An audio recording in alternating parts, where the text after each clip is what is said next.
नमस्कार मेरे प्यारे साथियों, स्वागत है आप सभी का हमारे इस YouTube चैनल GTM क्लासेस में। दोस्तों, आज की इस वीडियो में आपसे हम सुपर टेस्ट लेंगे जिसमें आपको सामाजिक विज्ञान और विज्ञान से 30 ऑब्जेक्टिव क्वेश्चन रहेगा जो कि आपके बोर्ड एग्जाम के लिए काफ़ी महत्वपूर्ण प्रश्न है। ठीक है, इसलिए आप इस टेस्ट को पूरी कंसंट्रेशन के साथ दीजिएगा और लास्ट में ईमानदारी पूर्वक से कमेंट बॉक्स में करके बताइएगा कि 30 प्रश्न में से कितना प्रश्न का जवाब आप बिल्कुल सही दिए हैं। ठीक है, तो चलिए हम बिना टाइम वेस्ट किए हुए आज का टेस्ट स्टार्ट करते हैं। आपके सामने पहला प्रश्न, मुद्रण का आविष्कार कहाँ हुआ? देखिए, ऑप्शन ए में लिखा हुआ है भारत, बी में लिखा हुआ जापान, सी में लिखा हुआ है चीन और डी में लिखा हुआ है अमेरिका। तो यहाँ पे आपको बताना है कि मुद्रण का आविष्कार कहाँ हुआ। तो मुद्रण का आविष्कार दोस्तों चीन में हुआ। ठीक है, ऑप्शन नंबर यहाँ पर सी जो होगा हमारा बिल्कुल करेक्ट आंसर हो जाएगा। आइए नेक्स्ट प्रश्न हम देख लेते हैं। दूसरा नंबर, अंतर्राष्ट्रीय मजदूर दिवस कब मनाया जाता है? ये प्रश्न आपके बोर्ड एग्जाम के लिए काफ़ी महत्वपूर्ण प्रश्न है। ऑप्शन ए में लिखा हुआ 1 मई को और बी में लिखा हुआ 5 मई को और सी में लिखा हुआ 1 जून को और डी में लिखा हुआ 10 मई को। तो आपको बताना है इसमें कि अंतर्राष्ट्रीय मजदूर दिवस कब मनाया जाता है। तो 1 मई को अंतर्राष्ट्रीय मजदूर दिवस मनाया जाता है। ऑप्शन नंबर ए जो होगा हमारा बिल्कुल करेक्ट आंसर हो जाएगा। आइए अगला प्रश्न देख लेते हैं। तीसरा नंबर, रूस में जार का अर्थ क्या है? ऑप्शन ए में लिखा हुआ है पीने का बर्तन, बी में लिखा है रूस का सामंत और देखिए सी में लिखा है रूस का राजा और डी में लिखा हुआ इनमें से कोई नहीं। तो आपको बताना है इसमें दोस्तों कि रूस में जार का अर्थ क्या होता है। तो रूस का राजा होता है। ठीक है, ऑप्शन यहाँ पर सी जो होगा हमारा बिल्कुल करेक्ट आंसर हो जाएगा। आइए अगला प्रश्न हम देख लेते हैं। चौथा नंबर पूछा है कि भारतीय रिजर्व बैंक की स्थापना कब हुई? काफ़ी महत्वपूर्ण प्रश्न है आपके बोर्ड एग्जाम के लिए। ऑप्शन ए में लिखा हुआ है 1934, बी में लिखा हुआ 1935 और सी में लिखा हुआ है 1948 और डी में लिखा हुआ है 1951। तो आपको यहाँ से बताना है कि भारतीय रिजर्व बैंक की स्थापना कब हुई। तो 1935 ईस्वी में भारतीय रिजर्व बैंक की स्थापना हुई थी। ठीक है, ऑप्शन नंबर यहाँ पर बी जो होगा हमारा बिल्कुल करेक्ट आंसर हो जाएगा। आइए अगला प्रश्न हम देख लेते हैं। पांचवा नंबर, गांधी जी को महात्मा की उपाधि किसने दिया? ऑप्शन ए में लिखा हुआ है लाला लाजपत राय और बी में लिखा हुआ है मोतीलाल नेहरू और सी में लिखा हुआ गोपाल कृष्ण गोखले और डी में लिखा हुआ रविंद्रनाथ टैगोर। तो यहाँ पे आपको बताना है दोस्तों कि गांधी जी को महात्मा की उपाधि किसने दिया था। तो रविंद्रनाथ टैगोर दिए थे। ठीक है, ऑप्शन नंबर यहाँ पर डी जो होगा हमारा बिल्कुल करेक्ट आंसर हो जाएगा।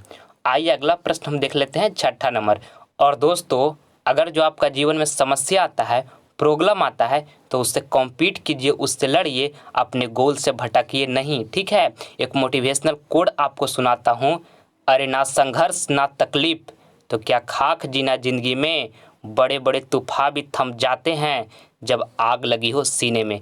अगर दोस्तों आपके रास्ता में एक पहाड़ आ जाता है और आपके दिल में आग लगा हुआ है रास्ता को पार करने के लिए, तो आप उस पहाड़ को चुटकी में तोड़ दीजिएगा। ठीक है, इसलिए समस्या जो भी आपका जीवन में आता है उसे तोड़कर आगे बढ़िए और मेहनत से पढ़ाई कीजिए और माँ बाप का सपना पूरा कीजिए। ठीक है, देखिए छठा नंबर प्रश्न देखिए। अब इसमें कहता है कि संजय गांधी जैविक उद्यान किस नगर में स्थित है? ऑप्शन ए में लिखा हुआ है राजगीर, बी में लिखा हुआ है बोधगया, सी में लिखा हुआ है बिहार शरीफ और डी में लिखा हुआ है पटना। तो यहाँ पे आपको बताना है कि संजय गांधी जैविक उद्यान किस नगर में स्थित है। तो पटना में स्थित है संजय गांधी जैविक उद्यान। ठीक है, ऑप्शन नंबर यहाँ पर डी जो होगा हमारा बिल्कुल करेक्ट आंसर हो जाएगा। आइए अगला प्रश्न अब हम देख लेते हैं। सातवां नंबर, इसमें पूछा गया आपसे काजीरंगा राष्ट्रीय उद्यान किस राज्य में स्थित है? ऑप्शन ए में लिखा हुआ है असम, बी में लिखा हुआ उत्तर प्रदेश, सी में लिखा हुआ पश्चिम बंगाल और डी में लिखा हुआ है मध्य प्रदेश। तो यहाँ पे आपको बताना है कि काजीरंगा राष्ट्रीय उद्यान किस राज्य में स्थित है। तो असम में स्थित है। ठीक है, ऑप्शन नंबर यहाँ पर ए जो होगा हमारा बिल्कुल करेक्ट आंसर हो जाएगा। आइए अगला प्रश्न हम देख लेते हैं। 8 नंबर, लोकतंत्र जनता का जनता के द्वारा तथा जनता के लिए शासन है, यह कथन किसका है? ये प्रश्न दोस्तों आपके बोर्ड एग्जाम के लिए काफ़ी महत्वपूर्ण है। ऑप्शन ए में लिखा है रूसो, बी में लिखा हुआ मार्टिन लूथर और सी में लिखा है अब्राहम लिंकन और डी में लिखा हुआ इनमें से कोई नहीं। तो आपको बताना है कि लोकतंत्र जनता का जनता के द्वारा तथा जनता के लिए शासन है, यह कथन किसका है? तो अब्राहम लिंकन का है। ठीक है, ऑप्शन नंबर यहाँ पर सी जो होगा हमारा बिल्कुल करेक्ट आंसर हो जाएगा। आपको इसको अच्छी तरीके से याद कर लेना है। देखिए 9 नंबर प्रश्न, इसमें कहता है कि बाढ़ के समय निम्नलिखित में से किस स्थान पर जाना चाहिए? ऑप्शन ए में लिखा हुआ है ऊंची भूमि वाले स्थान पर, और बी में लिखा हुआ है गाँव के बाहर, और सी में लिखा हुआ है जहाँ है उसी स्थान पर, यहाँ पे डी में लिखा हुआ है खेतों में। तो आपको बताना है इसमें कि बाढ़ के समय निम्नलिखित में से किस स्थान पर जाना चाहिए? तो ऊंची भूमि वाले स्थान पर जाना चाहिए। ठीक है, ऑप्शन नंबर यहाँ पर ए जो होगा हमारा बिल्कुल करेक्ट आंसर हो जाएगा। आइए अगला प्रश्न हम देख लेते हैं 10वां नंबर। इसमें पूछा है कि महासागर के तली पर होने वाले कंपन को किस नाम से जाना जाता है? ऑप्शन ए में लिखा हुआ है भूकंप, बी में लिखा हुआ चक्रवात, सी में लिखा है सुनामी, और डी में लिखा है इनमें से कोई नहीं। तो यहाँ पे आपको बताना है कि महासागर के तली पर होने वाले कंपन को किस नाम से जाना जाता है? तो सुनामी के नाम से जाना जाता है। ठीक है, ऑप्शन नंबर यहाँ पर सी जो होगा हमारा बिल्कुल करेक्ट आंसर हो जाएगा। आइए अगला प्रश्न हम देख लेते हैं 11 नंबर। सारा प्रश्न दोस्तों आपके बोर्ड एग्जाम के लिए काफ़ी महत्वपूर्ण है। एक भी प्रश्न को आप स्किप ना करें और सारे प्रश्न को आप पहले खुद जवाब दें और लास्ट में कमेंट बॉक्स में करके बताइएगा कि 30 प्रश्न में से कितना प्रश्न का जवाब बिल्कुल सही दिए हैं। ठीक है, और सारा प्रश्न को आपको जवाब पहले खुद से सोचना है, इसके बाद आप हमारे आंसर को देखिए, अपनी तैयारी को जांचिए आप। इसमें पूछा कि भारत में कहाँ औरतों के लिए आरक्षण की व्यवस्था है? ऑप्शन ए में लिखा है लोकसभा, बी में लिखा है मंत्रिमंडल, और सी में लिखा है विधानसभा, और डी में लिखा है पंचायती राज संस्थाएं। तो यहाँ पे आपको बताना है कि भारत में कहाँ औरतों के लिए आरक्षण की व्यवस्था है? तो पंचायती राज संस्थाएं में है। ठीक है, ऑप्शन में यहाँ पर डी जो होगा हमारा बिल्कुल करेक्ट आंसर हो जाएगा। आइए अगला प्रश्न हम देख लेते हैं 12 नंबर। इसमें पूछा गया है कि चाय पत्ती सबसे अधिक किस राज्य में होता है? ऑप्शन ए में लिखा हुआ बिहार, बी में लिखा हुआ उत्तर प्रदेश, और सी में लिखा हुआ असम, और डी में लिखा हुआ हरियाणा। बताइए पहले इसका आंसर आप खुद से सोचिए, क्या होगा इसका आंसर? पूछा गया आपसे कि चाय पत्ती सबसे अधिक किस राज्य में होता है? तो असम में होता है। ठीक है, ऑप्शन नंबर यहाँ पर सी जो होगा हमारा बिल्कुल करेक्ट आंसर हो जाएगा। आइए अगला प्रश्न हम देख लेते हैं 13 नंबर। पूछा गया इसमें कि विश्व व्यापार संगठन WTO की स्थापना किस वर्ष की गई? काफ़ी महत्वपूर्ण प्रश्न है आपके बोर्ड एग्जाम के लिए। ऑप्शन ए में लिखा है 1995 में, और बी में लिखा है 1994 में, और सी में लिखा है 1996 में, और डी में लिखा है कोई नहीं। तो आपको बताना है कि विश्व व्यापार संगठन WTO की स्थापना किस वर्ष की गई?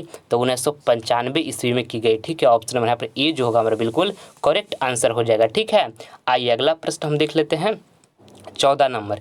इसमें पूछा गया है कि भारत में वित्तीय वर्ष कहा जाता है? ऑप्शन ए में लिखा हुआ है 1 जनवरी से 31 दिसंबर तक, और सी में लिखा हुआ है 1 जुलाई से 30 जून तक, और देखिए यहाँ पे बी में लिखा हुआ था दोस्तों 1 जुलाई से 30 जून तक, और सी में लिखा हुआ 1 अप्रैल से 31 मार्च तक, और देखिए डी में लिखा हुआ 1 सितंबर से 31 अगस्त तक। तो इसमें आपको बताना है कि भारत में वित्तीय वर्ष कहा जाता है तो 1 अप्रैल से 31 मार्च तक कहा जाता है। ठीक है, ऑप्शन यहाँ पर सी जो होगा हमारा बिल्कुल करेक्ट आंसर हो जाएगा। आपको इसको अच्छी तरीके से याद कर लेना है, आपके बोर्ड एग्जाम के लिए काफ़ी महत्वपूर्ण प्रश्न है। देखिए 15 नंबर प्रश्न कहता है कि काली मिट्टी उपयुक्त है? ऑप्शन ए में लिखा है कपास के लिए, बी में लिखा हुआ है लीची के लिए, और सी में लिखा हुआ है गेहूं के लिए, और देखिए यहाँ पे डी में लिखा हुआ है बजरा के लिए। तो आपको इसमें बताना है दोस्तों कि काली मिट्टी उपयुक्त है तो कपास के लिए उपयुक्त है। ठीक है, ऑप्शन नंबर यहाँ पर ए जो होगा हमारा बिल्कुल करेक्ट आंसर हो जाएगा। आइए अगला प्रश्न हम देख लेते हैं 16 नंबर। वैद्युत प्रतिरोधकता का SI मात्रक है? ऑप्शन ए में लिखा हुआ है ओम, बी में लिखा हुआ है ओम बाई मीटर, और सी में लिखा हुआ है वोल्ट बाई मीटर, और डी में लिखा हुआ है ओम मीटर। तो यहाँ पे आपको बताना है दोस्तों कि वैद्युत प्रतिरोधकता का SI मात्रक है तो ओम मीटर है। ठीक है, ऑप्शन नंबर यहाँ पे डी जो होगा हमारा बिल्कुल करेक्ट आंसर हो जाएगा। और देखिए प्रतिरोध का SI मात्रक ओम होता है, आपको इसको याद रखना है। ठीक है, आइए अगला प्रश्न हम देख लेते हैं 17 नंबर। और दोस्तों आगे बढ़ने से पहले आपसे हमारी एक छोटी सी रिक्वेस्ट है कि अगर जो आप अभी तक हमारे चैनल को सब्सक्राइब नहीं किए हैं तो आप इस चैनल को सब्सक्राइब कर लें, क्योंकि हम एक वीडियो दोस्तों आपके लिए काफ़ी मेहनत से प्रत्येक वीडियो को बनाते हैं ताकि आपके एग्ज़ाम के लिए अच्छा परफॉर्मेंस आप एग्ज़ाम में कर सकें। ठीक है, इसलिए अगर जो आप अभी तक हमारे चैनल को सब्सक्राइब नहीं किए हैं तो रेड बटन दबाकर आप इस चैनल को सब्सक्राइब जल्द कर लें। ठीक है, देखिए 17 नंबर प्रश्न कहता है इंद्रधनुष में सबसे अंदर कौन सा रंग दिखाई देता है? ऑप्शन ए में लिखा हुआ है लाल, बी में लिखा हुआ है बैगनी, सी में लिखा हुआ है पीला और डी में लिखा हुआ है नीला। तो यहाँ पे आपको बताना है दोस्तों कि इंद्रधनुष में सबसे अंदर कौन सा रंग दिखाई देता है। तो बैगनी रंग दिखाई देता है इंद्रधनुष के सबसे अंदर, ठीक है। ऑप्शन नंबर यहाँ पर बी जो होगा हमारा बिल्कुल करेक्ट आंसर हो जाएगा। और बैगनी रंग का जो तरंग दैर्घ्य होता है दोस्तों वो सबसे कम होता है, आपको याद रखना है। और लाल रंग का जो तरंग दैर्घ्य होता है वो सबसे अधिक होता है, ठीक है। ये बोर्ड एग्जाम के लिए आपका काफ़ी महत्वपूर्ण है, इसको आपको याद रखना है। देखिए 18 नंबर प्रश्न कहता है कि ग्लूकोज का रासायनिक सूत्र होता है।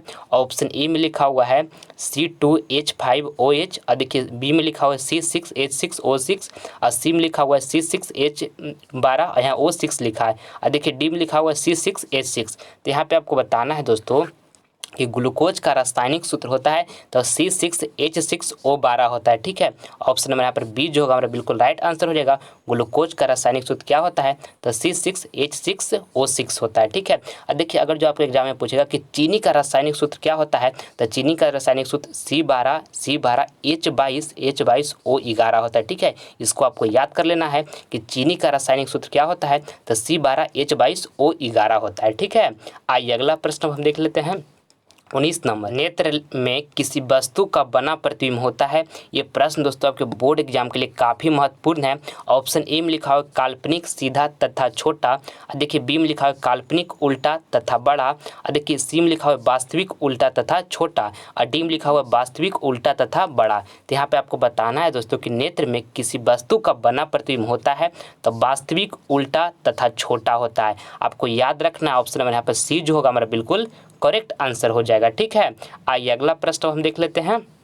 20 नंबर, इसमें पूछा गया है कि निम्नलिखित में कौन उभयलिंगी है। देखिए पहले ये समझिएगा कि उभयलिंगी जंतु हम किसे कहते हैं तो जिसमें मेल और फीमेल दोनों का गुण पाया जाता है उसे हम उभयलिंगी जंतु कहते हैं, ठीक है। ऑप्शन ए में लिखा हुआ केचुआ, बी में लिखा हुआ मेढक, सी में लिखा हुआ मछली और डी में लिखा हुआ है कछुआ। तो आपको बताना है इसमें दोस्तों कि निम्नलिखित में कौन उभयलिंगी है। तो केचुआ जो है ये उभयलिंगी जंतु है, ठीक है, क्योंकि केचुआ में मेल और फीमेल दोनों का गुण पाया जाता है। आइए अगला प्रश्न हम देख लेते हैं। 21 नंबर प्रश्न में पूछा गया है कि एक एंगस्ट्रॉम का मान क्या होता है।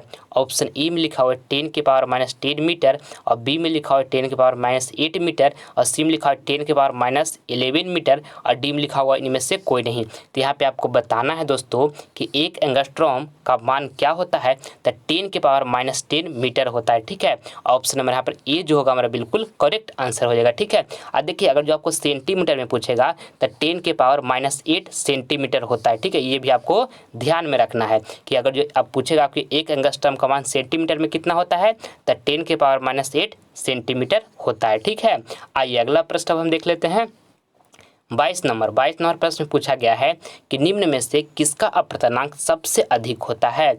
देखिए पहला ऑप्शन में लिखा हुआ वायु, दूसरा में लिखा हुआ बर्फ और सी में लिखा हुआ कांच और डी में लिखा हुआ हीरा। तो देखिए वायु का जो अपवर्तनांक होता है दोस्तों वो हमारा 1 होता है, ठीक है। और बर्फ का जो हमारा अपवर्तनांक होता है वो 1.31 होता है, ठीक है। देखिए कांच का जो अपवर्तनांक होता है 1.5 होता है, ठीक है। और हीरा का जो अपवर्तनांक होता है वो 2.42 होता है। तो आपसे क्या प्रश्न में पूछा गया यहाँ पर कि निम्न में से किसका अपवर्तनांक सबसे अधिक होता है। तो देखिए सबसे अधिक किसका है, हीरा का है 2.42, जो कि ऑप्शन नंबर यहाँ पर डी हमारा बिल्कुल सही आंसर हो जाएगा। आपको ये चारों को अपवर्तनांक अच्छे तरीके से याद कर लेना है, ठीक है।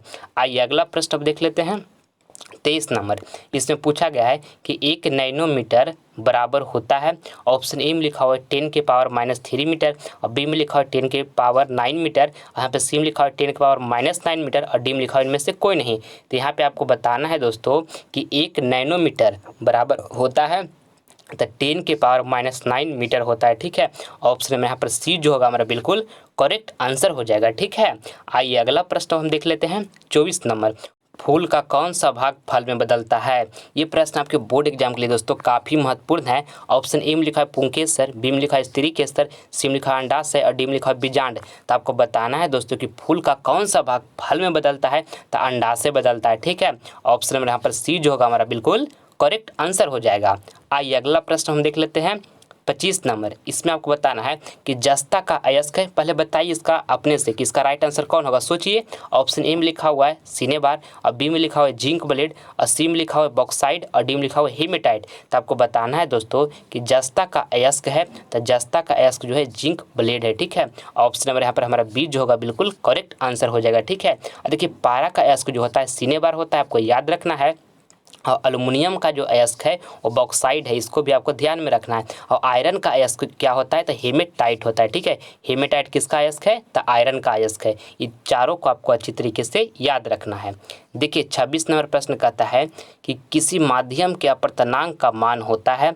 ऑप्शन ए में लिखा हुआ है साइन आई, और बटा में लिखा हुआ है साइन आर, और देखिए यहाँ पे बी में लिखा हुआ है साइन आर, और बटा में लिखा हुआ है साइन आई, और यहाँ पे सी में लिखा हुआ है साइन आई, और इनटू में लिखा हुआ है साइन आर, और डी में लिखा हुआ है साइन आई, और बटा प्लस में लिखा हुआ है साइन आर। तो आपको यहाँ से बताना है कि किसी माध्यम के अपवर्तनांक का मान होता है, तो साइन आई बटा साइन आर होता है। ऑप्शन नंबर ए जो होगा हमारा बिल्कुल करेक्ट आंसर हो जाएगा। ये प्रश्न आपके बोर्ड एग्जाम के लिए काफ़ी महत्वपूर्ण है, इसको आपको अच्छी तरीके से याद कर लेना है कि किसी माध्यम का अपवर्तनांक का मान होता है, तो साइन आई बटा में साइन आर होता है। ठीक है, आइए अगला प्रश्न अब देख लेते हैं। 27 नंबर, इसमें कहा है कि विद्युत चुंबकीय प्रेरण की खोज किसने की थी। ऑप्शन ए में लिखा हुआ है मैक्सवेल ने, और बी में लिखा हुआ है फैराडे ने, और सी में लिखा हुआ है एम्पियर ने, और डी में लिखा हुआ है फ्लेमिंग ने। तो आपको बताना है दोस्तों कि विद्युत चुंबकीय प्रेरण की खोज किसने की थी, तो फैराडे ने की थी। ठीक है, ऑप्शन नंबर यहाँ पर बी जो होगा हमारा बिल्कुल करेक्ट आंसर हो जाएगा, इसको आपको अच्छी तरीके से याद रखना है। आइए अगला प्रश्न देख लेते हैं 28 नंबर। इसमें पूछा गया है कि लघु पतन के समय परिपथ में विद्युत धारा का मान है। ऑप्शन ए में लिखा है बहुत कम हो जाता है, और बी में लिखा है परिवर्तित नहीं होता है, और सी में लिखा है बहुत अधिक बढ़ जाता है, और डी में लिखा हुआ निरंतर परिवर्तित होते रहता है। तो आपको बताना है इसमें दोस्तों कि लघु पतन के समय परिपथ में विद्युत धारा का मान तो बहुत अधिक बढ़ जाता है। ऑप्शन नंबर यहाँ पर सी जो होगा हमारा बिल्कुल करेक्ट आंसर हो जाएगा।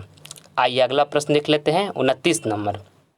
इसमें पूछा गया है कि जिस वस्तु से प्रकाश निकलता है उससे कहा जाता है। ऑप्शन ए में लिखा है प्रकाश स्रोत, बी में लिखा है किरण पुंज, और सी में लिखा है दीप्तमान वस्तु, और डी में लिखा है इनमें सभी।